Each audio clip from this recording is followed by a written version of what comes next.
Assalamualaikum warahmatullahi wabarakatuh.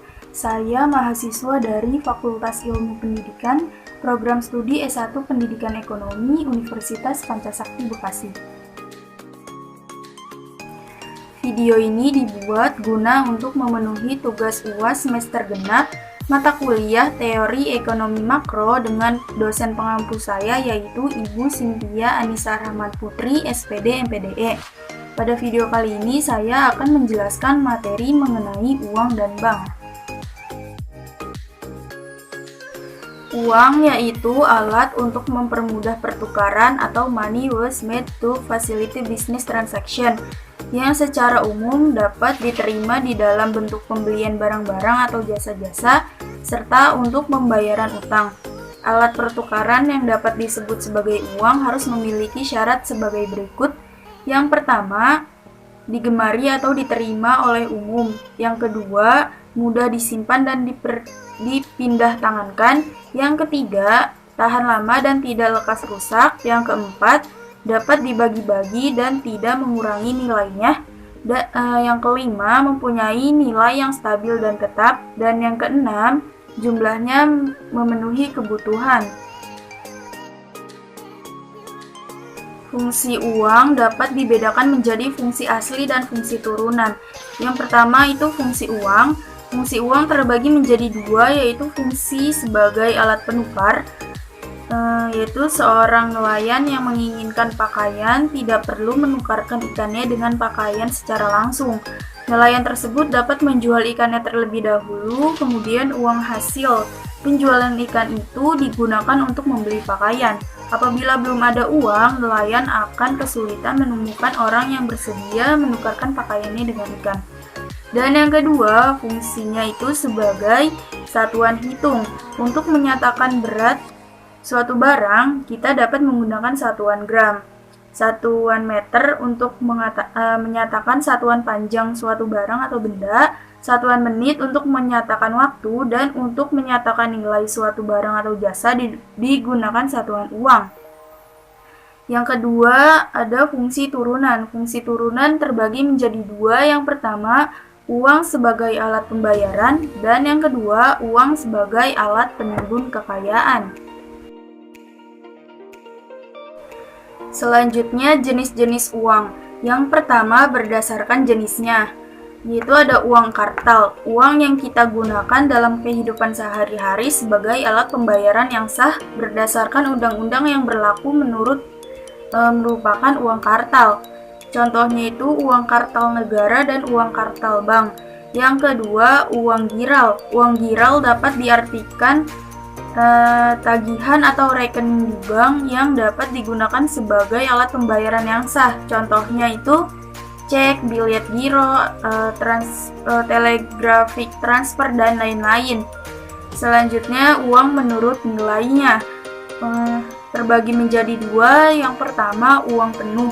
Nilai uang dikatakan sebagai uang penuh apabila nilai yang tertera di atas uang tersebut sama nilainya dengan bahan yang digunakan.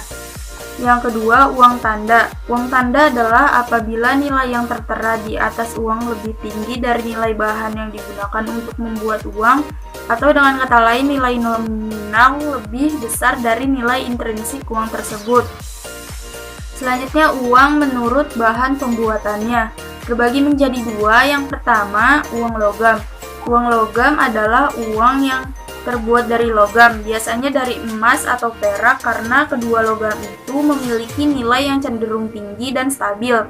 Bentuknya mudah dikenali, sifatnya yang tidak mudah hancur, tahan lama, dan dapat dibagi menjadi satuan yang lebih kecil tanpa mengurangi nilai.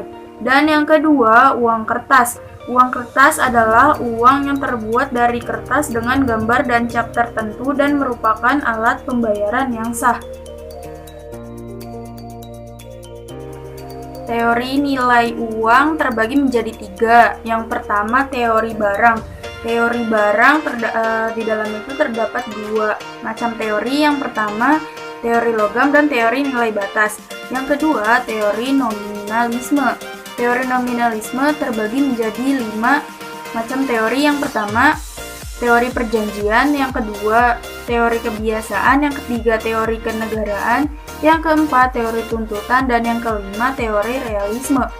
Dan yang ketiga teori internal. Teori internal terbagi menjadi tiga. Yang pertama teori kuantitas, yang kedua teori transaksi, dan yang ketiga teori persediaan kas. Selanjutnya, pengertian dan fungsi bank.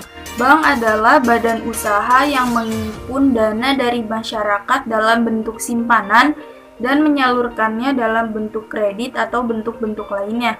Fungsi bank: penghimpunan data masyarakat dalam bentuk simpanan yang meliputi yang pertama, simpanan giro, yang kedua simpanan deposito, yang ketiga simpanan sertifikat deposito, dan yang keempat yaitu tabungan. Selanjutnya, jenis-jenis bank. Jenis-jenis bank terbagi menjadi 4, yaitu yang pertama bank sentral. Bank sentral yaitu bank yang tugasnya dalam menerbitkan uang kertas dan logam sebagai alat pembayaran yang sah dalam suatu negara dan mempertahankan konversi uang dimaksud terhadap emas atau perak atau keduanya. Yang kedua, bank umum. Bank umum yaitu bank yang bukan saja dapat meminjamkan atau menginvestasikan berbagai jenis tabungan yang diperolehnya, tetapi juga dapat memberikan pinjaman dari menciptakan sendiri uang giral. Yang ketiga, bank perkreditan rakyat atau BPR, yaitu bank yang melaksanakan kegiatan usaha secara konvensional atau berdasarkan prinsip syariah yang dalam kegiatannya tidak memberikan jasa dalam lalu lintas pembayaran.